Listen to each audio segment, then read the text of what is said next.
I just want to welcome everyone to Monuments to Movements SpeakEasy Conversation Series. I'm Jane Sachs. I'm the President Artistic Director of Project and with Neysa Page-Lieberman, the co-founder and co-artistic director of M2M.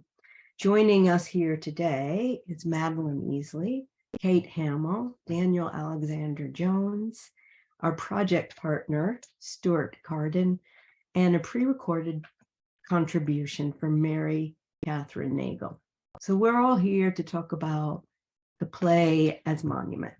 But before we start that, I want to draw your attention to what we call the forever invitation. And it's posted in the chat. We all ask you to consider who your community is. Really super briefly, 1 to 10 words. And community can be place, history, culture, spirit, identity, or however you define it. And here are some examples of people who have answered it before in previous programs. My community is people who are lifelong learners and seekers of more freedom and love in the world. And that's from Jenny S. The Black community, the artist community, the conscious spiritual community, the Harlem community, the human community. And that's from Lou I. So please put your answers in the chat, and we ask you to participate in actually shifting the way we define community and monuments. And that's at the core of the mission of M2M, is that this is collective action and this is collective creativity. So after you post, later in the program, we'll post a second part of this prompt and we'll read some of your ideas. So welcome again to SpeakEasy. We're going to discuss our current initiatives, ideas, and visions with our collaborators in this series. That's what we do, and this is season 2, and we've already had 10 episodes. So if you missed the last season, we have a highlight reel where you can catch up on the whole season in 15 minutes. We used to call that crib notes. When do you ever get something that rich in such a short period of time? And that link is in the chat. Now, a few guiding notes, which is called housekeeping. And today's program will be recorded and uploaded on YouTube and on our website. Chat is enabled, and we'll be popping links in there that relate to topics that we're discussing or all of these people, or if they make any suggestions. There's a live transcript that's enabled. And finally, use the Q&A to submit questions for the conversation. So there's always new people joining us, which we love. And I will welcome anyone who hasn't joined us before. And I'll just do an overview of what M2M is. And it's an international organization that envisions, develops, and commissions public artwork that monumentalizes movement making and collective action. So M2M offers a new vision and an evolving process that's not just inclusive of the world's diversity, but also paradigm shifting, feminist, and centered in restorative justice. So today's discussion focuses on the play as monument, which we're launching with our inaugural partner, Kansas City Repertory Theatre. This project seeks to contextualize the theatrical play and theater making as a monument in the way that M2M interprets monuments as evolving art forms that investigate, question, reflect, and engage inclusive histories with and in communities. So people joining us today are from many storytelling communities. And I think you all know that theater has always been a powerful art of collaborative narrative building, created through relationships and temporal experiences. These performative gestures have the ability to connect communities, to interrogate histories, to create futures, and actually help us discover what's actually happening right now today. We take it one step further at M2M. We connecting collaboration to movement building. We recognize the role of theater making in reflecting, challenging, and participating in collective action. It is one of the tools of collective action. Historically, this form keeps evolving and reinventing itself without bounds. It has excluded, been banned, policed, and passed secretly, as well as publicly galvanized. Theater making creates space of revolutions and evolutions, from the Greeks performing democracy plays to liberation performances across the African continent, to brave plays and to hear square to the 1930s war-torn London, and to the performances happening right now on the south side of Chicago. So this is a perfect place for me to introduce our absolutely remarkable partner in this, and that's Stuart Carden, who's the artistic director of Kansas City Repertory Theatre. And before you get too lulled into his voice and what he has to say, just know that he has to quickly leave and go to rehearsal. So he will not be here the whole time, although this would be the place he'd want to be.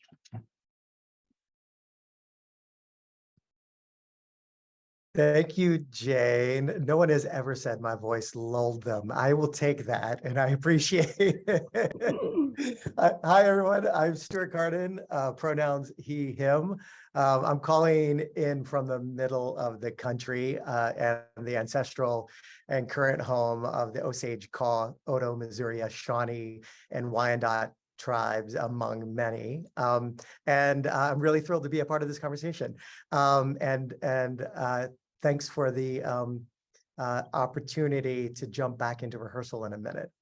So I'm really thrilled to be in this conversation for a couple of reasons. One, I've been really inspired by the conversations from the SpeakEasy series and by the work that Jane and Neysa and their community of artists and thinkers and civic leaders have been having around monuments.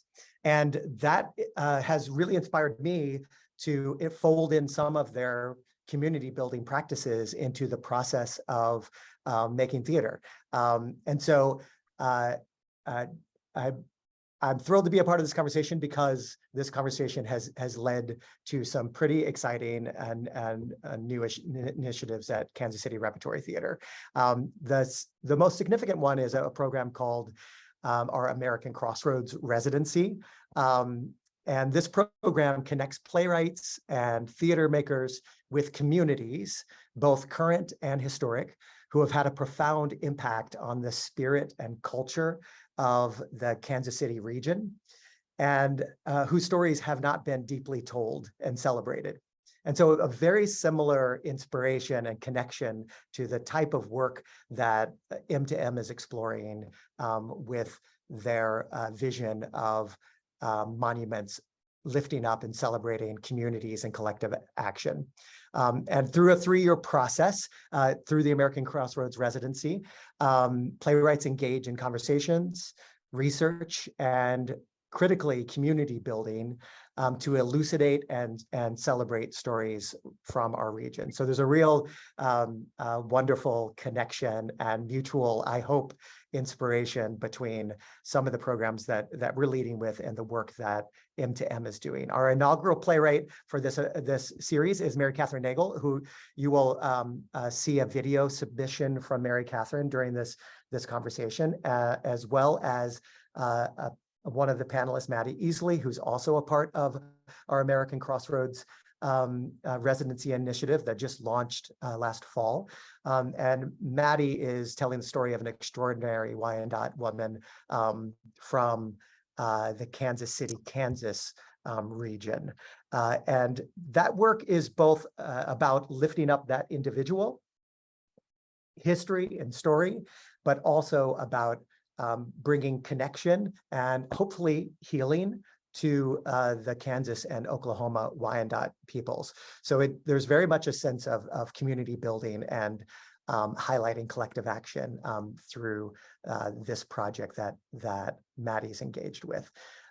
So as I shared, Kansas City Repertory Theatre's American Crossroads residency is really inspired by the thinking, the ideas and conversations that I've loved being having access to in the SpeakEasy conversation, as well as with Neysa and with Jane and excited about this conversation that explores what constitutes a monument, testing assumptions about permanence and impermanence and how that applies to theater making and creation, and what types of stories and communities deserve to be celebrated and monumentalized. So I know this is going to be a really rich and exciting and dynamic conversation, and can't wait to hear from these artists and panelists when I watch the YouTube version of this a little bit later this evening.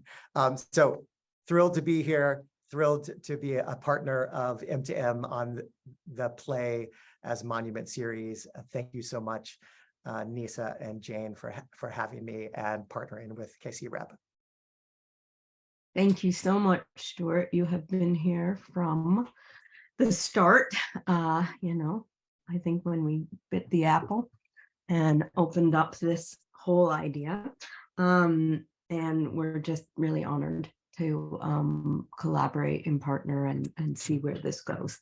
So now I finally get to introduce our inspiring guests. So Madeline Easley, and I'm going to read these so I don't miss any of the things. We really worked hard to get the bios that our guests felt reflected them. So I want to get it really right. Madeline Easley is a Wyandotte artist, writer, and performer whose work intersects with magical realism and the elevation of tribal sovereignty, the inherent right of tribal nations to govern themselves. Her community-centric narratives challenge the colonial dystopia that denies Indigenous history and futurisms. Madeline is the inaugural resident playwright for Four Directions, a greenhouse playwriting resident at Space on Ryder Farm, and a First Peoples Fund Cultural Capital Fellow. She is currently working on a new play commissioned by Kansas City Repertory Theatre about Lydia Connolly and her protection of the Wyandotte National Burying Ground in Kansas City, Kansas. Kate Hamill is an actor and playwright. She has been one of the most produced playwrights nationwide every season from 2017 to 2022. That includes the pandemic with the shutdown. So, that's like dog years. And was named Wall Street Journal Playwright of the Year, 2017. Kate is passionate about creating new feminist, female-centered classics, both in new plays and in adaptations. Her work as a playwright celebrates theatricality and closely examines social and gender issues. Her produced plays include Pride and Prejudice at Primary Stage, HVSF, Sense and Sensibility at Bedlam, Vanity Fair at the Pearl Theater, and Dracula, a feminist revenge therapy. Feminist revenge fantasy. And I was going to say, let's make it into a reality, but instead I said therapy. So I think it probably would be a rather comforting thing to see. To name just a few, Kate is also a screenwriter and has a feature film in development. So nobody sleeps very much. Daniel Alexander Jones remains an unpredictable and unbound artist, and I can say that with every bone in my body because we have known each other a long time, and I've been lucky enough to collaborate. He is a TED Fellow, a Doris Duke Artist Award recipient, a Guggenheim Fellow, a USA Artist Fellow, a 2-time Art Matters grantee, a 5-time MAP Fund recipient, an inaugural Creative Capital grantee, an Albert Award in the Arts awardee, and has received the PEN America Laura Powell's Award in Theater and the IDA Award in Theater. A collection of his plays and performance texts, Love Like Light, is available from 53rd Street Press. I can't recommend it enough. Jones is a producing artist at Cal Arts Center for New Performance and lives in Los Angeles. His album, Aquarius, was just released and is available on streaming platforms. We are also going to be joined by video by Mary Kathryn Nagle, who is also needs to be in the theater factory right now and really prepping for her show. She's a playwright and leading voice among Indigenous theater artists, as well as a lawyer and citizen of the Cherokee nation. Having studied theater and law, she works at the intersection of justice and drama to secure the rights and sovereignty of Native nations. Nagle served as ED of the Yale Indigenous Performing Arts Program, designed to support and develop the work of Native artists. Her plays have been produced at the Oregon Shakespeare Festival, Yale Repertory Theatre, Smithsonian's Museum of the American Indian, among others. As a partner at the Pipestem Law Office, Nagle specializes in federal Indian law and appellate litigation. So just take that in. And while you are, I am going to read some of the answers from the first prompt that we sent out. And I'm just going to put them on here and read them. My community consists of my friends who fight for equal rights.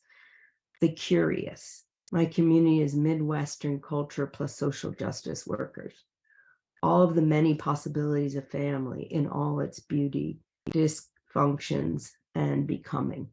My community is storytellers, activators, Chicago South Side. My community is those that feel outside, amorous, marooned, adjacent. Now that you've answered the, who is your community and who you identify as your community, we're going to ask you to briefly describe what a monument to your community might be. A location, a medium, representation, duration, mood, weather. You really can use any way you want to describe it. And please do it in, up to 10 words. So some of the samples that you'll see here are: a monument lives and breathes and holds space for the community it lives in. The community and the monument should be in constant conversation, should hear its people, and should nurture and pay homage to the land it sits on. And that's from Sam G. Our best monument, a sustained movement which equitably and justly engages and is led by Chicagoans for healthy, flourishing communities prepared for our climate future. Suzanne M. We're hearing that Chicago is here and very proud. So thank you all, and keep those coming. We want as many as many of the ideas that all of you have, including our panelists. And now I will pass the conversation over to these really inspiring human beings and the fabulous Neysa Page-Lieberman. Great. So Kwe Ometero e Jatsimari Wyandotte Ndi. Hi all, my name's Madeline Easley, pronoun she, her. I'm an enrolled citizen of the Wyandotte Nation of Oklahoma, and I'm calling in from Lenape homelands here on Manhattan, colonially known as New York City. So currently I'm the Four Directions inaugural playwright for 2023, and the partnerships are listed below. So you can go to the next slide. So like Kate, I actually started as an actor. I graduated from college in 2019 and then was so blessed to immediately enter the pandemic. But these are some of the performances I've had the pleasure of participating in at Signature Theater, Long Wharf, Primary Stages, and then I've worked on some film things as well. I started as an actor because my tribe, the Wyandotte Nation of Oklahoma, actually provided undergraduate scholarships for tribal members so we could pursue the area of our choice. And, the idea of that is definitely to at some point use your degree to, invest in your own community, which for me, of course, that would be the Wyandotte Nation, because again, I was so grateful to, receive those funds. So I definitely entered into the artistic space with, that in mind. So next slide. Yeah, so immediately following graduating, I was immediately introduced to the First Peoples Fund, which is the oldest organization of Native people supporting Native work on Turtle Island. And I always like to shout them out because I had no resume beyond some acting credits. And I told them all these things that I wanted to do. And they were like, that sounds great. Do them, we'll support you. And I think for a young Native artist, particularly a woman, we're not always judged on we're judged on what we've proved to the world and what our resume says, and we're not really judged on our potential. And First People's Fund for me just like threw that out the window. And they're like, you can do whatever you want. We're here. We're so happy.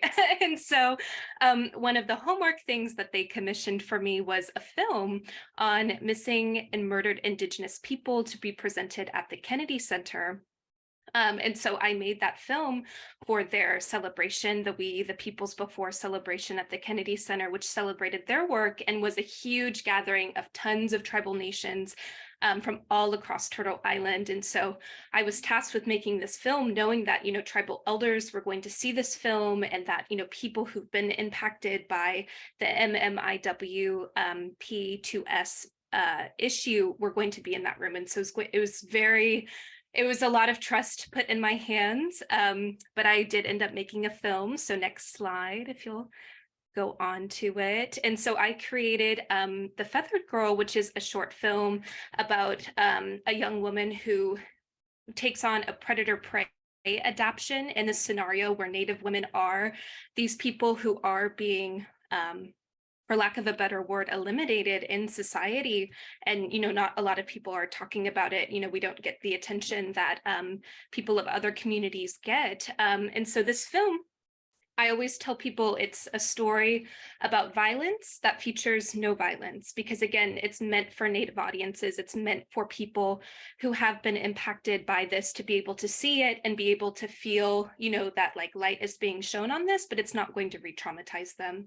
And so this film premiered at the Kennedy Center with First People's Fund, and then it also premiered at the TCL Chinese Theater in Hollywood as a part of the LA Skins Fest, which is the largest Native American film festival, which was so exciting. There in LA, there's my dad and I, because I took my dad because I cannot drive in LA, so he was my chaperone.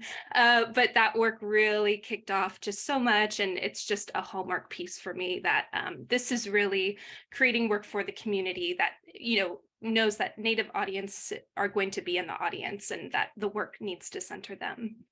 Okay. Next slide. And there's a little still. It's in black and white. It was filmed by actually a band, the Nicotine Dolls. So look up their music, but they're so great. And yeah, that's a still from the film. Okay, next slide. And so then getting into my playwriting, I have a number of plays, but this is my most recent play, Feast for the Dead. And to the right, I think it's the right, but you can see its first workshop happened last month, and these are a bunch of Native actors, minus two of them who are not Native, but who brought this script to life. And this script is really, it's about the zombie apocalypse, but it asks the question of what happens in an apocalypse when Native people have already gone through an apocalypse. And so, in today's society, we're always talking about, the world is going to end and like all these things are happening, but Native people have been here since time immemorial, and we have always been here and we will always be here. And so what is our role going to be in the zombie apocalypse? And let me tell you, we get everything done. But it really asks the question of, how are we putting the pieces back together after, colonization has torn this land really apart? Because in broader society, zombies are used as a metaphor of like conspiracy, of like things are not going right, things are rotting. And so this play really dives into, well, how do Native people work in that? And how do our cultural practices intersect with the way that like the future is imagined. And so this is just a piece I'm super proud of, and I love hearing it read. And it's a zombie play, so why wouldn't it be awesome? But next slide. That's ridiculous. And then I wanted to mention another play of mine, which is Shift. It's a short play, and this play I just learned very recently is being used to teach intimacy direction at a Native undergraduate acting program, which I think for the actors in the room, you understand the importance of intimacy direction. And so I just wanted to mention that means so much to me, because I really came of age in a time where that intimacy direction was fairly new, even, 5-7 years ago. And so I'm just really honored that my work is being used in that way. Okay, next slide is the last slide. And so that brings me to today, which is my commission with the Kansas City Repertory Theatre that I'm working on in partnership with my Four Directions residency with Top D Lake Center, Tulsa Artist Fellowship, and Great Plains Theater Commons.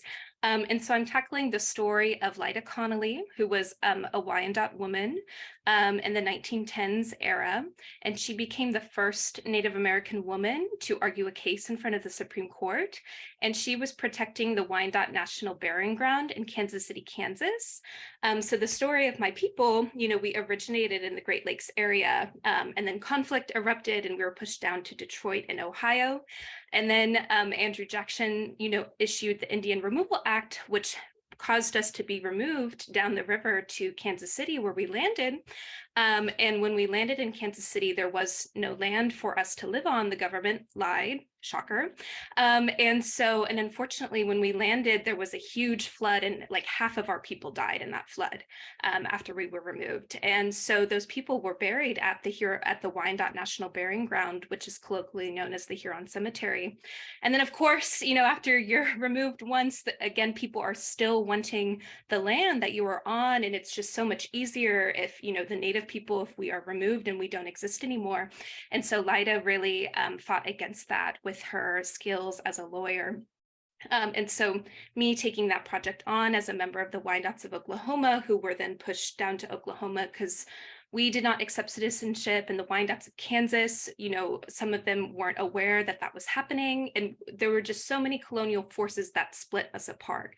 And so this project is really about creating another entry point for us to come back together, because that work has been tackled by many Wyandottes over the last few decades. And so now as I come of age as a Native artist, that's really what my focus has been on.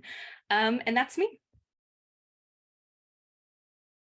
Hello, everyone. It is really a pleasure to be here and be part of this experience and to hear these incredible remarks.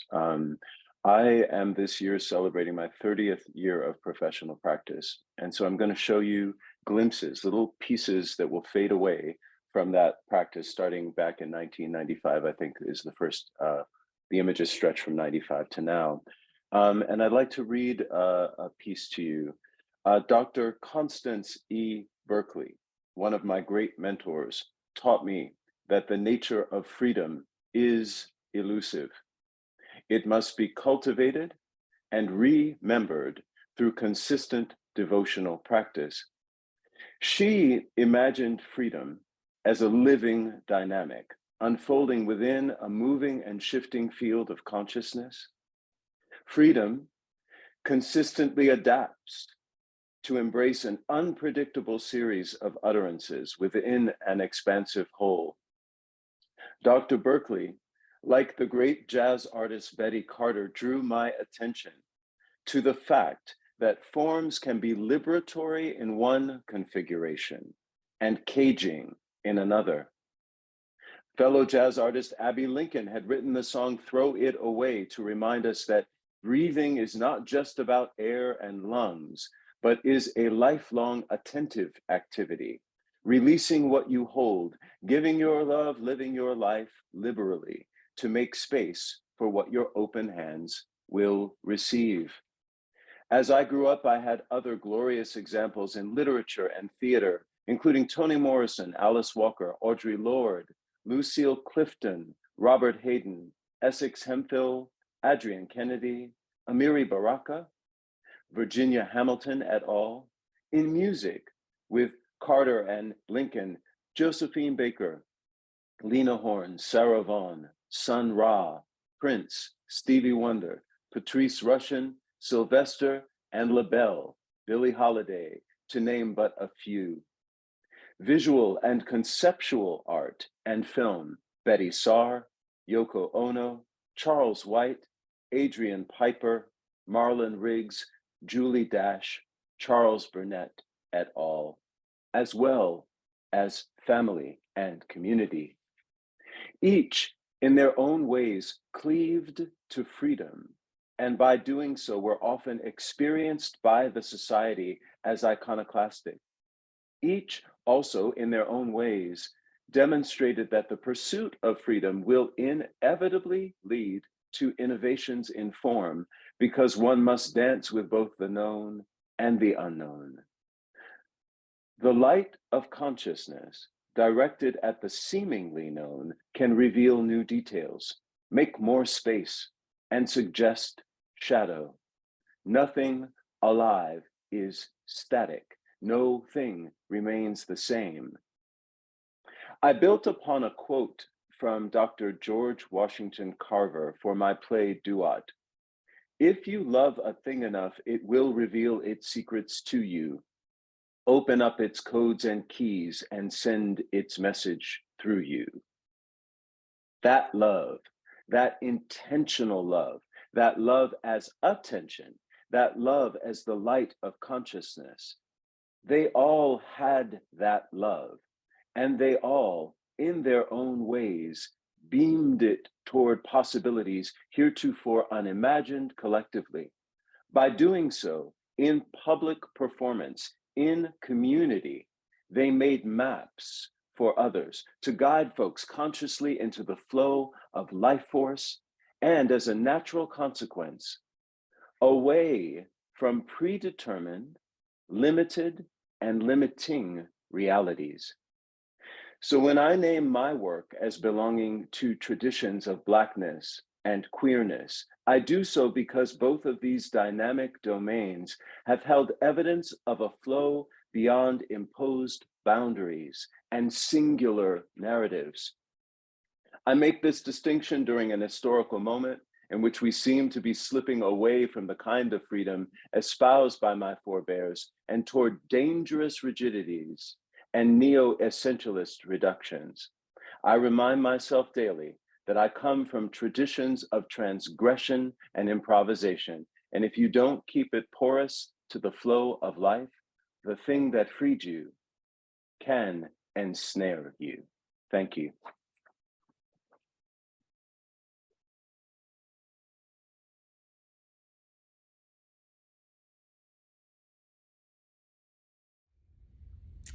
Hi, good afternoon. I'm Mary Kathryn Nagle. I'm a citizen of the Cherokee Nation. I'm a playwright and an attorney, and I'm so sorry that I can't be there live with you all today for this incredible discussion. I am in the middle of performing the world premiere of my one-woman play On the Far End, and I have been put under strict orders of voice rest, especially since I have 2 performances on some days and it's a 90-minute play. But I can join you here just by this video, and I'm very excited to be here just to contribute to the conversation. I think that storytelling and play making specifically are incredible ways of being inclusive of histories and stories that have been left out in the monuments and narratives that we pass along to the next generation here in the United States. I'm standing in front of a wall of photos of the life and legacy of Jean Hill Chowdhury, my mother-in-law, who was a Muskogee matriarch, a citizen of the Muskogee Creek Nation. She was the first Native woman to receive a national award in the United States Supreme Court for her dedication to public service.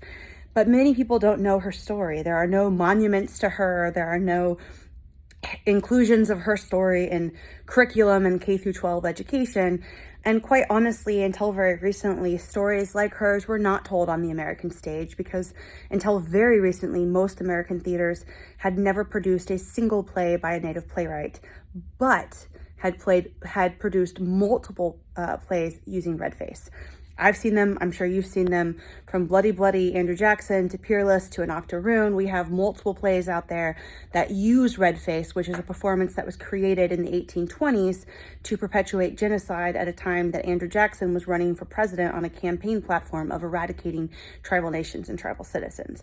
So the exclusion of us as Indigenous peoples in this country from the main stage of American theater has helped to perpetuate genocide. But we're turning that around today with folks like Maddie Easley, who is speaking before you today, by telling our stories. And I think what's really powerful about these stories is that they are transformative and they're inclusive.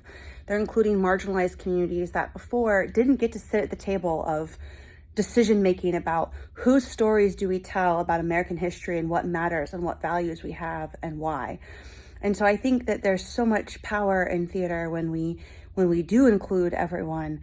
And there may not be that many statues to Native people here in the United States, but we've got a play happening right now that celebrates the life and legacy of this incredible Muskogee woman. And I am just so honored to be in here, sharing her story here and thinking of you all. And I'm wishing you the very best for this panel today. And hopefully I can join live next time. Many, many thanks. And as they say in Muskogee, Mado, or in Cherokee, Wado.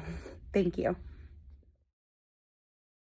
When I got approached about joining this panel, I remember I read Play as Monument, and I got very intimidated and nervous because my presupposing idea of what a monument was, I pictured kind of like this big marble plinth that sort of never moves and pigeons poop on and tourists find their way by. And I thought, well, what relationship does that have to the theater, which is my own problem with monuments. And as I started thinking about it more and more, I realized what I love about the theater and about creating things that are specifically theatrical is that you are creating a sort of sand mandala of a monument. You're creating a monument that is different, that reflects the society you're in and the room that you created in. And every time an audience comes into a new room, it is creating a new thing together that challenges the sort of permanence of monuments, and that is always going to be ephemeral. Nowadays, we can maybe capture a theatrical performance on video, or we can publish a play, but it's never going to capture the exact feeling that you have when you're in a room together. And that really speaks to something that I like exploring in my work. So I came to playwriting through a sort of unusual path. I was just an actor first. Sometimes when I say just an actor, I feel like I am denigrating being an actor, which I'm not at all. I am still an actor. And at the time I had gotten my degree in acting, and I was out in the city sort of like auditioning for things. And I just found that my identity as a feminist advocate, which is in fact more central to me than even my theater was. I was the only 11-year-old with a subscription to Ms. Magazine back in the day, was really coming in conflict with the sort of things that I was auditioning for. I felt like a lot of them, I was auditioning to play someone's wife or girlfriend or prostitute. It was always tertiary to the main narrative. So I really wanted to more new anti-patriarchal classics to exist in the world. And I wanted them to celebrate what was inherently theatrical as opposed to sort of compensating for it. And I wanted them to be irreverent, and I wanted them to be inclusive. So that is how I started doing things. And I started with adapting the classics, which I still do a lot of, because I really feel that classics are sort of cultural touchstones for us. They are monuments in their way, in that we define our ideas of who the protagonist is a lot by these stories. And I really wanted to create change within these stories, to create change within a community. And that is how I started. And we can go to the first slide. Okay, so this was my first play. This was Sense and Sensibility in 2014, and this was in fact the first full-length play that I ever wrote, and all of these, and there's little baby me, this is 10 years ago in the corner, I really wanted it to be about how people are judged in patriarchal societies by both, and they are punished both for following the rules and for not following the rules. So this was this all these characters double except for the two sisters, Marianne and Eleanor, and it was sort of my first foray into making things theatrical and lively, and shaking up this idea of the classics as, again, this like big marble plinth that no one can move. And I think we can go to the next slide.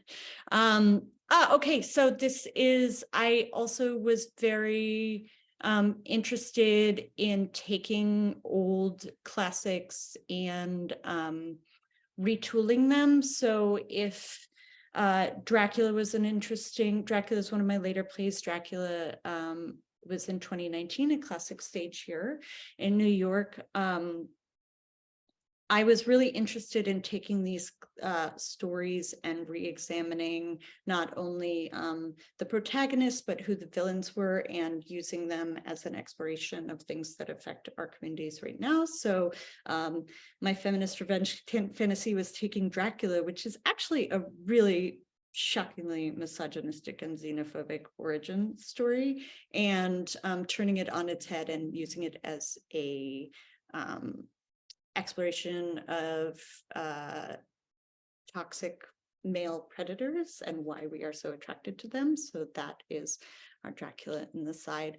And one of the things I love so much about doing theater as opposed to film or TV, which have their benefits, is I really feel like you can create so much with so little, and you don't have to and you can sort of scale up or scale down. But my favorite kind of theater is this kind of trunk show deconstructionist theater, where basically you are relying on the actors themselves, the language, and maybe a couple of simple props. So I think if we go to the next slide, there's something of this nature. Yeah, so Pride and Prejudice was one of my other earlier plays. I think that was 2016. And here you can see production was directed by Amanda Daynard, who's also very interested in this sort of like trunk show, super playful, irreverent style. You can see everything on that stage that we use to play these different characters is behind us. So lots of silly props. We're changing character right in front of everyone on stage, because the thing I love about theater specifically is how the audience is asked to be a stakeholder in creating in imaginatively creating the circumstances. I really wanted to deconstruct, again, the sort of like marble plinth of what we think these classics are and what it means to create something in a room together. I really like things to be playful and for us all to be recruited into that. And in the center there is John Tufts, who's actually in Kansas City Reps, Peter Pan and Wendy. Small world. Next slide. Okay, so this actually was the world premiere I just did at Kansas City Rep. So I'm very interested also in reflecting things. The first thing I asked myself when I'm approaching any play, and I come even at adaptation very much from a new play standpoint, is a version of why this story, why now. I'm generally looking for a question that I feel like speaks both to me personally and speaks to what I feel that we as a society right now need to deal with. So Ms. Holmes and Ms. Watson, I was really interested in why, particularly after the pandemic, and I was commissioned by Stuart to do this in 2021, like mid-pandemic. So why in the pandemic, right after the worst, hopefully the worst of the pandemic, we are so drawn to people who have all the answers, and why we are so drawn to, like Sherlock Holmes, why we are so drawn to detective stories. And I think it's because we want to create meaning out of chaos. That is, in fact, part of the reason I think why we have theater. Ursula K. Le Guin said, there have been societies without the wheel, but we've never had societies without stories. So this is about a bunch of characters trying to find meaning and connection in a sort of burnout and chaos post-pandemic. And next slide, I don't remember what's next. Oh, okay, so I'm also interested in deconstructing the sort of like rules of classics and rules of what's serious. So I like to play with both modern and period elements. This is a production of Vanity Fair that obviously, again, you can see the same ethos where we're not hiding any of the props. We're not pretending there's everyone's breaking the fourth wall the whole time. And even though it's a period piece, there are a lot of contemporary elements. I think we can go to the next slide. And this is again from that Sense and Sensibility. I really like, this is a lovely actor, I know, John Russell, like, who is pushing the character Marianne around on this wheeled furniture as the scene goes on. I like this puncturing of reality, this sense of play. The other thing I love about theater, the other thing I love about theater is I feel like there's so few places in modern life that are you are in how all having an experience together, and you have no idea what the beliefs of the person next to you are. We can make some de facto assumptions about the beliefs of people in a theater, but it is inherently a space where there is community, and it's inherently democratic. And I like to bring elements of silliness and joy to that. I don't feel like this, I think we desperately need that kind of catharsis, well, dramatic catharsis. So Sense and Sensibility, again, it had a lot of moving furniture, and part of the movement of that piece was to make you feel like there's a sort of danger, anything can happen at any time. And the next slide, I don't know what's next. Oh, okay, Little Women, same. I just think like by creating, this was 2018 Little Women, just by creating very specific relationships between actors in particular, and making sure that everyone who comes to a performance is reflected on stage, we can bring a lot of meaning to what is obviously not trying to bring a lot of verisimilitude to a set. I mean, you can tell it's just a bunch of chairs and a bunch of actors around a really simple basket, but it's telling a whole story. Thank you to everyone for these beautiful presentations. It's so fun to have people kind of popping in and out virtually from being very much immersed in their process, in performance, in rehearsal, and coming back in.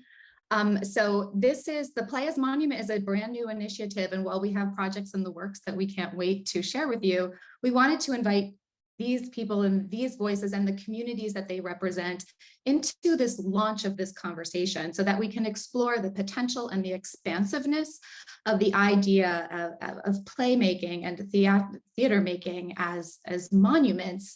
And so we are with everyone today engaging audiences who may rarely, if ever, see themselves reflected on the stage or through art and symbols in public spaces. And so we thank everyone who's contributed so far to bringing those communities into this space with us.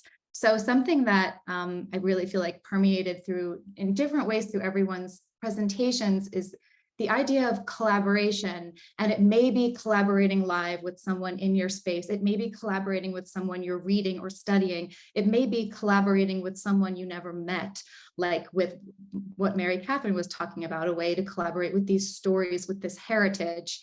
And so I feel like that was so present. Of course, collaboration with audiences. You all are talking about the integral role, that vital role that audiences have in completing that story that you're telling in some ways, and very much helping it to resonate. So in that vein, I want to talk about how theater is often considered one of the most collaborative art forms of storytelling, created through relationship building with the power to connect people and ideas.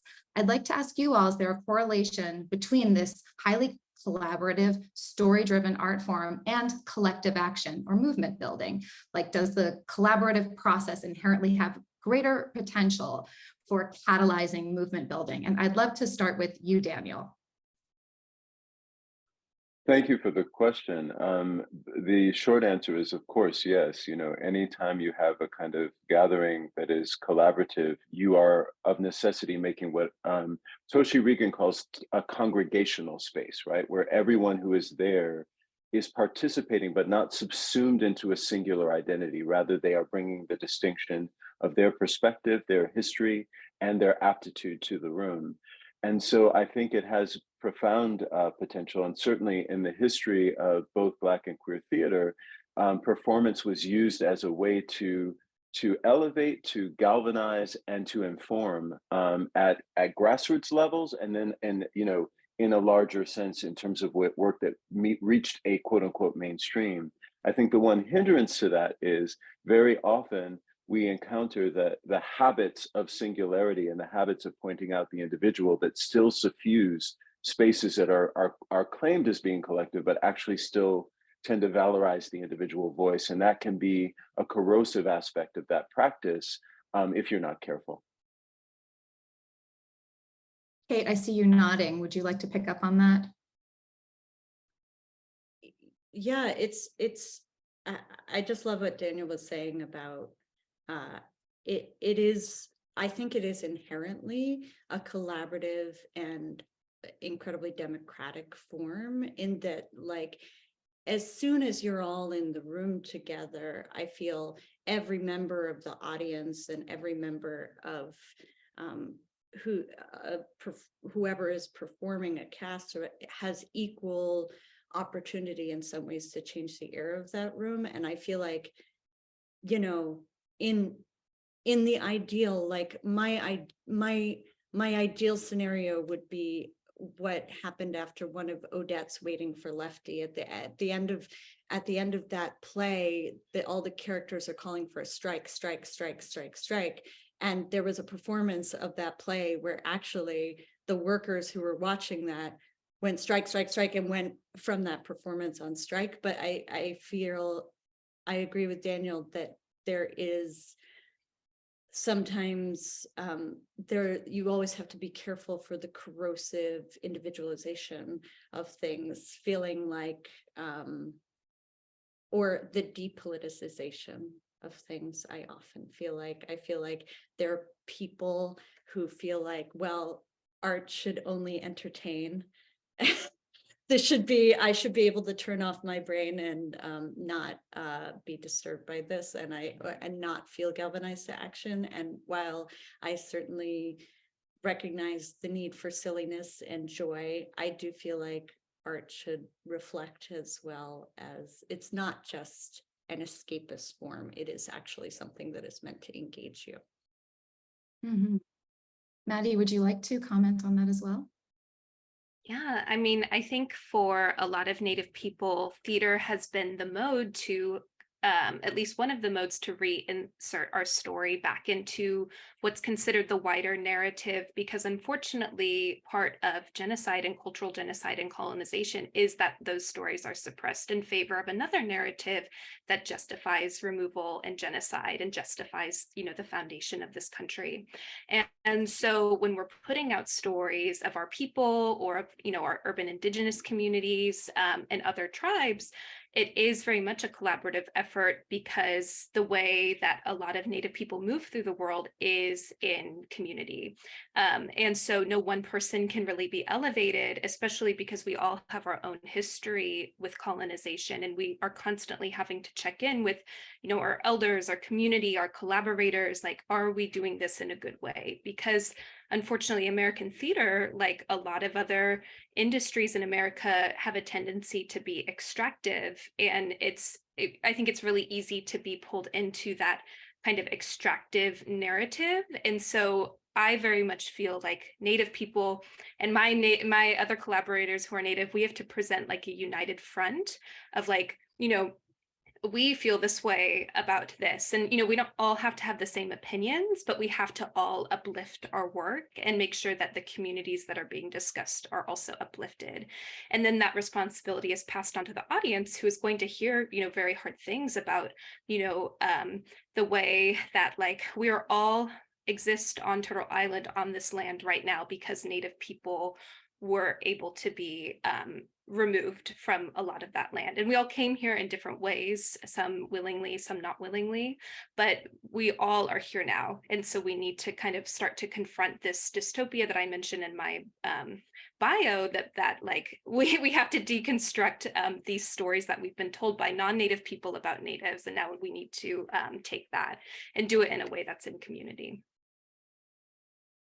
I think something that you all are touching on is the ways that you see plays and theater making evolving, away from singularity, away from the idea that plays should just be entertainment, and towards more inclusiveness. That's one of the reasons we wanted to specifically talk about the play as format, because the Monuments to Movement model for building new public works is to design them as evolving forms, something that can change and grow with response from communities and from different generations. So we see this as a way to engage community-driven storytelling while creating space for response. So can you talk about the play format and application in that light? So what are the ways in which plays can evolve, and why should they evolve? Let's start with you, Kate.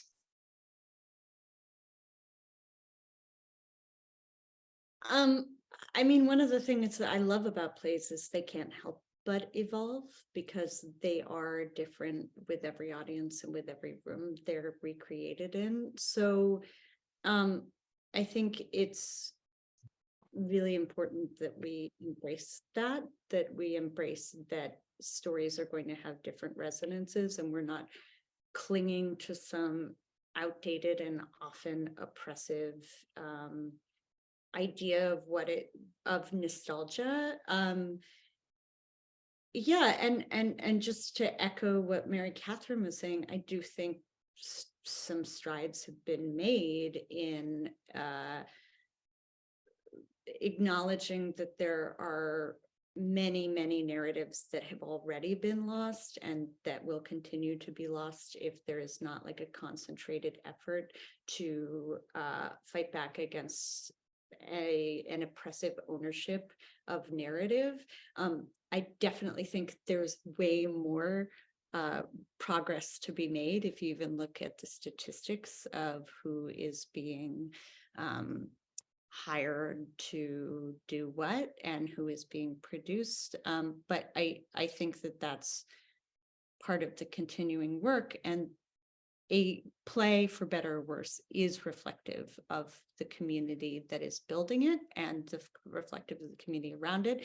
And the question is, what do you want to focus on? Because you can be exclusionary without even meaning to be, if you're not really fighting against it. Yeah, thank you. Daniel, would you like to comment on how plays are evolving or how you see them as evolving? Mm-hmm. I would respond by actually saying that I feel like there has been such profound historical erasure of the vast spectrum of what theater has been and what a play, quote unquote, is. So it's been a very sobering and disappointing thing for me as I enter, this period of my own life, to watch work that I knew and experienced firsthand to be radical, feminist, deeply inclusive, structurally daring, that did not center a single protagonist, but rather looked at collectivity, that thought about the ways in which all of our stories wove together. And I'm coming, Madeline, to your point about the many narratives that are gathered here, whether by choice or by force, right? And overlaid atop one another, that I worked with artists who were splendidly exploring these things, and communities that were engaged with that work. And those works are not in the history books.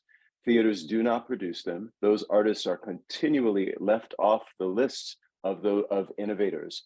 And so part of what I feel is it's not so much, to me, and this is my opinion, about evolving the form.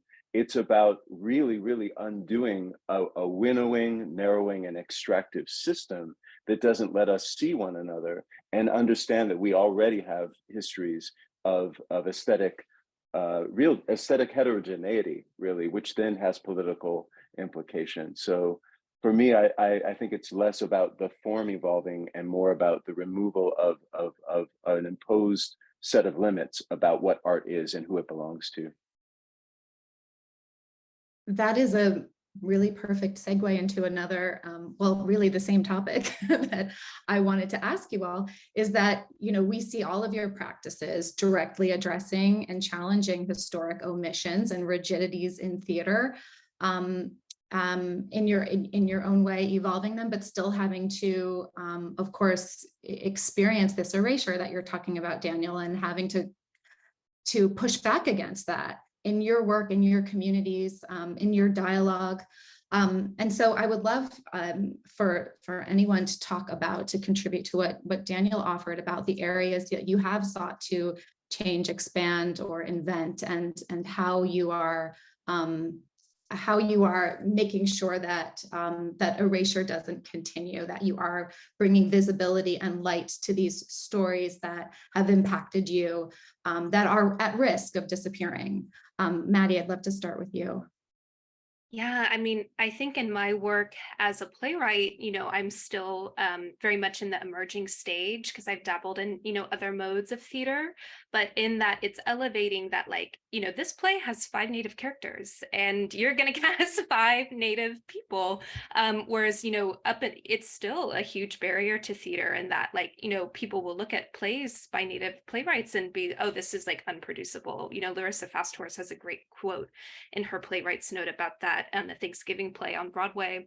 And so I think, you know, to Daniel's point, that a lot of like where the work needs to go is breaking down like what we think is possible for people. And so I know on like the Native side of things, people often don't know what to do with Native stories that don't follow the typical narrative. And so people are then confused, like, okay, well, why are we telling stories about Native people in this regard when, you know, they don't exist, or, you know, some horrible thing like that.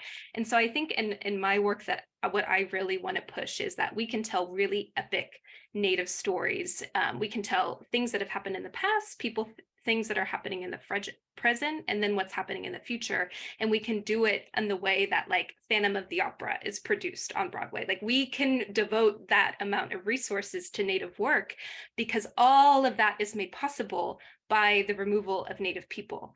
Everything that happens in Turtle Island is made possible because of that. And so all of those resources, all that wealth that makes these amazing, beautiful, profound productions possible has been wealth that's been extracted from Native people, from Black Native people, and from other communities. And so we need to do just a huge paradigm shift of all those beautiful productions. We can now invest that in Native stories. And so I hope for my work, you know, I want to write those stories and be a part of crafting those stories, because those stories on those level is what's going to change.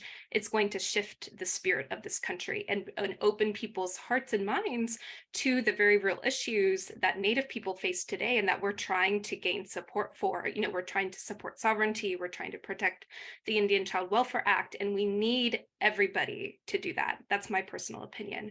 And so I want my work to focus on that while not compromising on like, oh, this won't get produced if I do X, Y, and Z. And I know, like Mary Kathryn said, like it won't, and that will create barriers to my work, but I'm going to push through that and expand that. Yeah. That was wonderful. Kate, would you like to comment on that as well? Yeah, I'm actually taking something from the chat, which is I do think it's a matter of also what Madeline was saying was deconstructing what's possible. It's very easy to make your work. I mean, everyone wants to have their work produced. That is part of, like, you want audiences to see it. Everyone wants to be able to make a living from their work. That's a big, big thing for those of us who are not born into trust funds. And unfortunately, like, the scarcity of work or the scarcity mindset about work and the economic conditions of theater are too often creating conditions where people who only come from economically privileged backgrounds are creating this work. And if you do not come from that background, if you are depending on this work to make a living, or you are depending on this work even just for your soul, it is tempting to compromise what you think is possible because you really, for necessity, because it seems practical. And I think the challenge is very much fighting that within ourselves.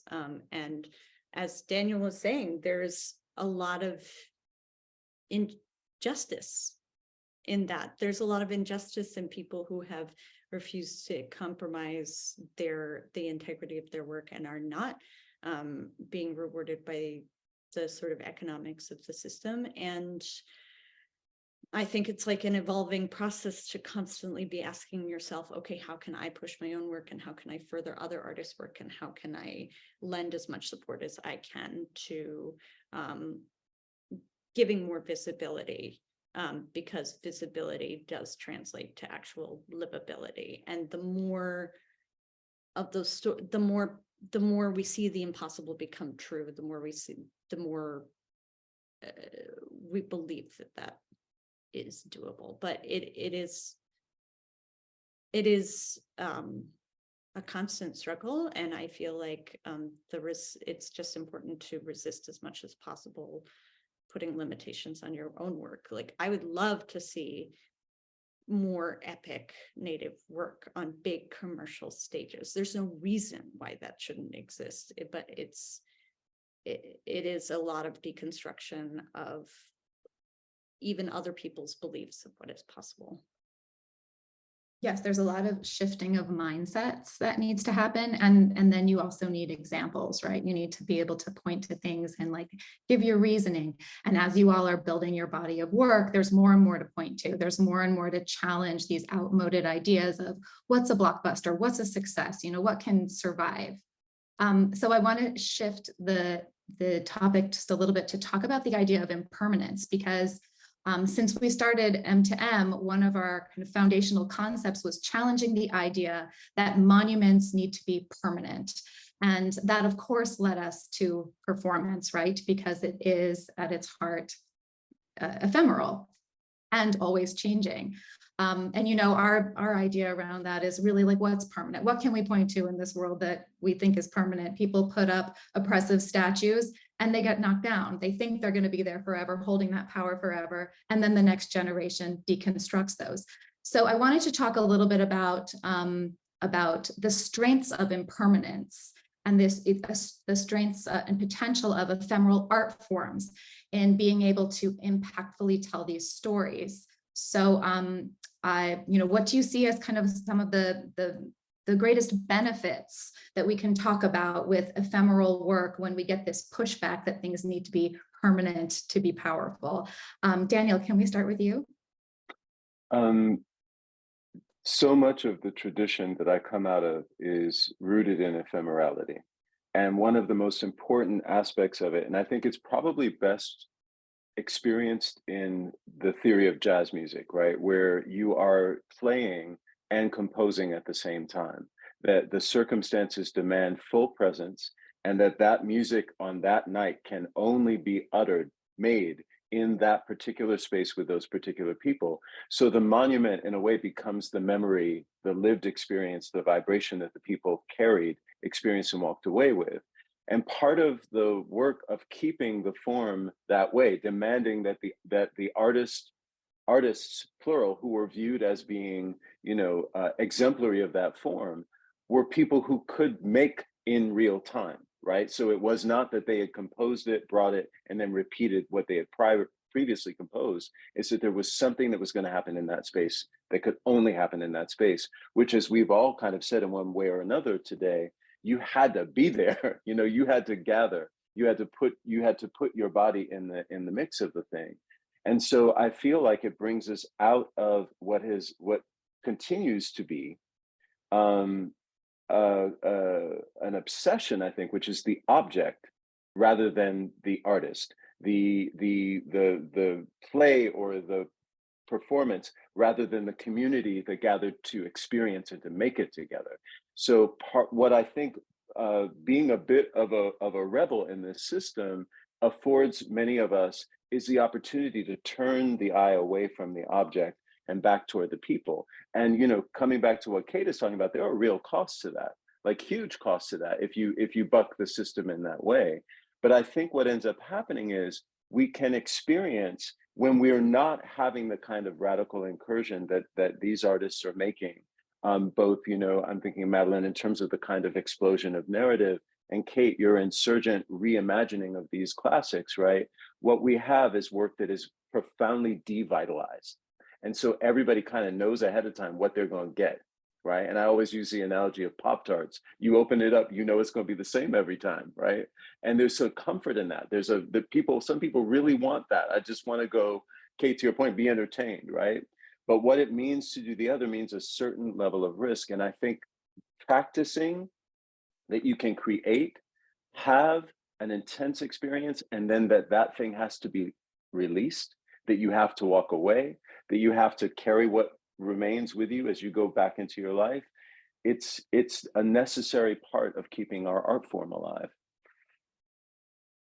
Thank you. I love turn the eye away from the object and towards the people. That is just really beautiful and resonating with me. Maddie, would you like to respond to that?